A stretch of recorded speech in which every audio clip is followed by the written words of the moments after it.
Vitamin A adalah salah satu mikronutrien larut lemak yang sangat penting bagi tubuh kita. Perannya mencakup banyak hal, mulai dari mendukung pertumbuhan sel, menjaga sistem kekebalan tubuh, hingga mempertahankan fungsi penglihatan yang sehat.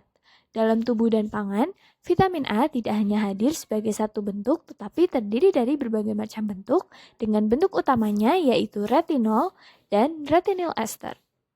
Retinol memiliki struktur khas yaitu terdiri dari cincin beta-ionon, rantai karbon panjang dengan ikatan rangkap konjugasi, dan sebuah gugus alkohol di ujung rantainya. Ketika gugus alkohol ini berikatan dengan asam lemak, terbentuklah retinil ester, yaitu bentuk penyimpanan vitamin A yang lebih stabil dalam tubuh. Dua retinil ester yang paling umum ditemukan di jaringan tubuh adalah retinil palmitat dan retinil stearat. Utamanya, kedua retinil ester tersebut tersimpan di hati yang berfungsi sebagai gudang utama vitamin A dalam tubuh.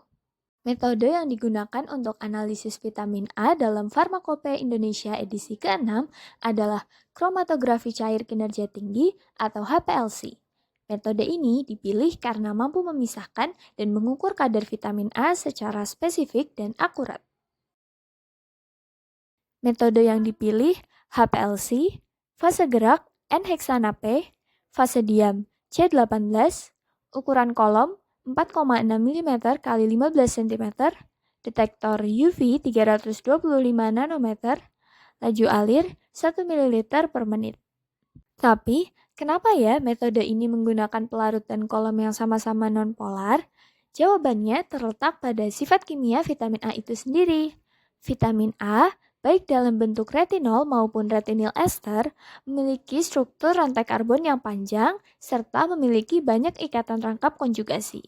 Selain itu, vitamin A juga tidak memiliki gugus polar seperti OH atau COOH bebas dalam jumlah yang signifikan. Artinya, vitamin A ini sangat nonpolar dan oleh karena itu tidak larut dalam air. Nah, karena alasan inilah, sistem berbasis air seperti pada reverse phase HPLC itu tidak cocok untuk digunakan. Sebagai gantinya, digunakan pelarut N-heksana yang sangat nonpolar dan kolom C18 yang juga nonpolar.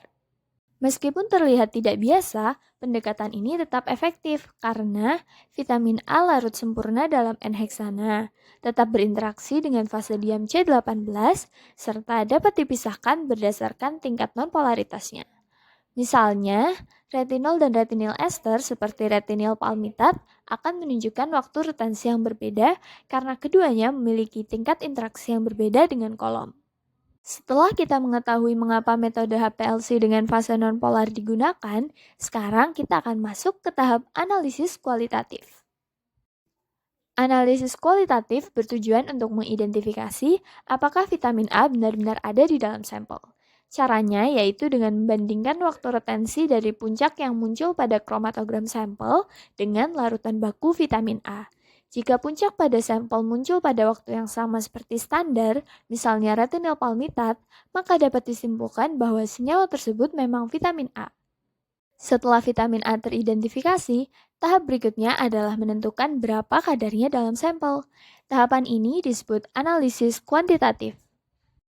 Pada analisis ini, kita mengukur luas puncak dari kromatogram yang dihasilkan karena luas puncak berbanding lurus dengan jumlah senyawa yang terkandung di dalamnya. Lalu kita gunakan rumus berikut untuk menghitung kadar vitamin A. Nah, ternyata vitamin A bisa dianalisis menggunakan metode HPLC loh, baik secara kualitatif untuk mengetahui ada atau tidaknya vitamin A dalam sampel, maupun secara kuantitatif untuk mengukur kadarnya.